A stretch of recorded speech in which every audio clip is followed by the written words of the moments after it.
L'élévation de Dieu provient du brisement. L'élévation de Dieu prévient de l'humilité. Si tu n'es pas humble, tu n'auras rien de Dieu. Je répète, si tu n'es pas humble, tu n'auras rien de Dieu. Mais si tu es humble, si tu es en communion avec l'Esprit de Dieu, si tu te lèves brisé en mettant ces principes, ces ordonnances et ces commandements en pratique, Dieu, tout le mouvement divin va se tourner vers toi. Le regard de Dieu sera tourné vers toi. Parce que tu as provoqué quelque chose. Et ce que tu as provoqué vient de ton cœur. Tu as provoqué, tu as décidé. Oui, parce que les décisions que nous prenons viennent de notre cœur. Parce que tu as décidé d'agir autrement dans ta vie. Tu as décidé de faire la volonté de Dieu en tout temps. Parce que tu as décidé de renoncer à tes propres pensées. Est-ce que vous comprenez ce que je suis en train de vous dire? Celui qui s'élève sera abaissé. Celui qui s'abaisse sera élevé. Amen. Est-ce qu'on peut acclamer encore le Seigneur en sa parole? Alléluia. Alléluia. Gloire à Dieu. Tout à l'heure, on a lu, humiliez-vous donc sous la puissante main de Dieu, et afin qu'il vous élève au temps convenable. Alléluia. Ésaïe 57, verset 15. Ésaïe 57, verset 15. Ésaïe, chapitre 57, verset 15. Je lis la parole de Dieu. Ésaïe, chapitre 57, verset 15. Car ainsi parle le Très-Haut, dont la demeure est éternelle, et dont le nom est saint. J'habite dans les lieux élevés et dans la sainteté, mais je suis avec l'homme contrit et humilié. Répète après moi, l'homme contrit et humilié. Je ne vous entends pas. L'homme contrit et humilié, afin de ranimer les esprits humiliés, afin de ranimer les cœurs contrits. Amen. C'est quoi? C'est quoi un cœur contrit? Un cœur contrit, c'est un cœur qui a fait sa repentance devant Dieu. Il faut faire sa repentance. Oui, mon cœur est contrit parce que je veux faire ma repentance devant Dieu. Il faut demander à Dieu de nous pardonner. Une fois que nous sommes soumis à Dieu, une fois que nous avons pris la décision de faire notre repentance, la Bible est claire. Hein? Donc, il dit, ainsi parle le Très-Haut, dont la demeure est éternelle et dont le nom est saint. J'habite dans les lieux élevés et dans la sainteté. Dans la sainteté.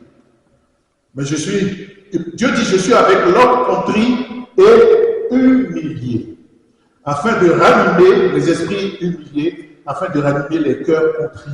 Les cœurs, c'est-à-dire ceux qui sont humbles, qui ont fait comment ça s'appelle, qui se sont humiliés devant Dieu. Ceux qui ont fait leur mea culpa devant Dieu.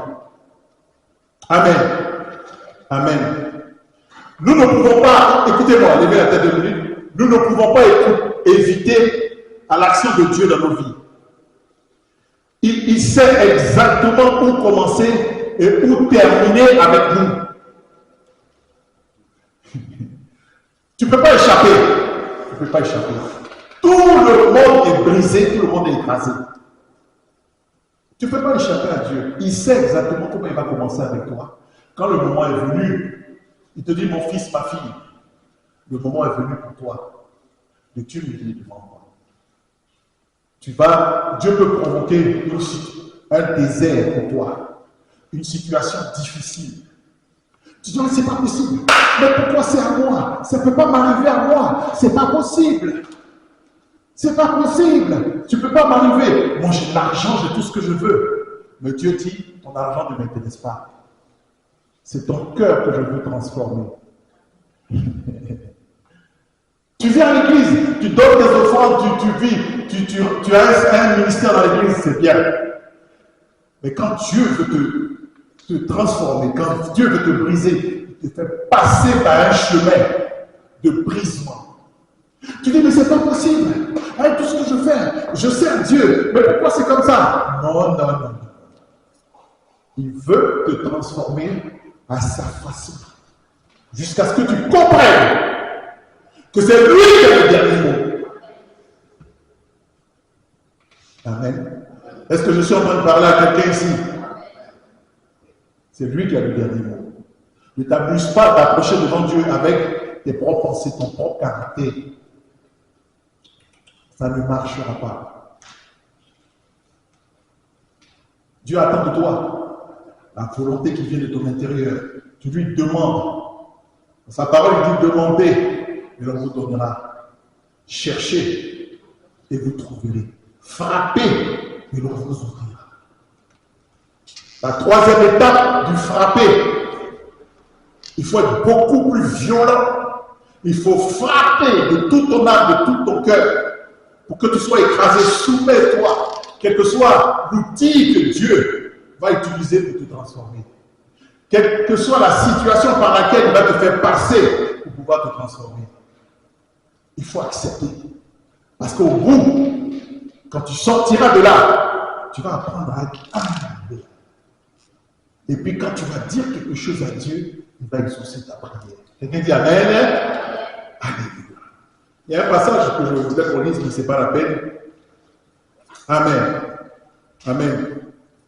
Vous savez, bien aimé, Jésus lui-même, Jésus est venu nous donner la vie et il est mort à la croix pour nous donner la vie. Le passage dans Jean 10, on va regarder Jean 10. Jean 10. Jean chapitre 10, verset 10, Nouveau Testament, Jean 10. Je lis la parole de Dieu. Le voleur ne vient que pour dérober, égorger et détruire. Moi, je suis venu afin que les brebis aient la vie et qu'elles soient dans l'abondance.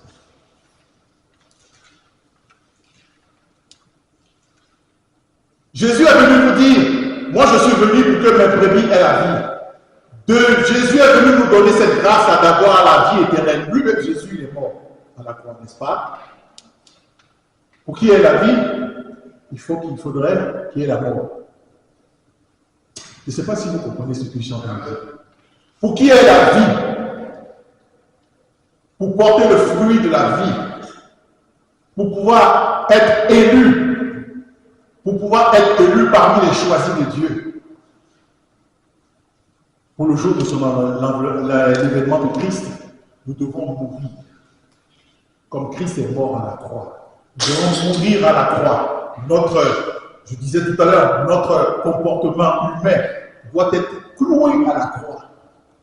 Nous devons être morts avec Christ pour ressusciter avec Christ.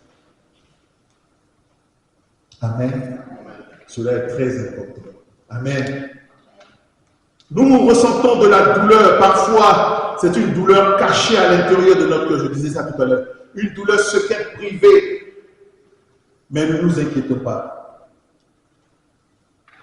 Au lieu de nous chercher à nous confier aux gens, si nous ne voulez pas vous confier à votre pasteur, ce n'est pas grave. Mais confiez-vous à Dieu.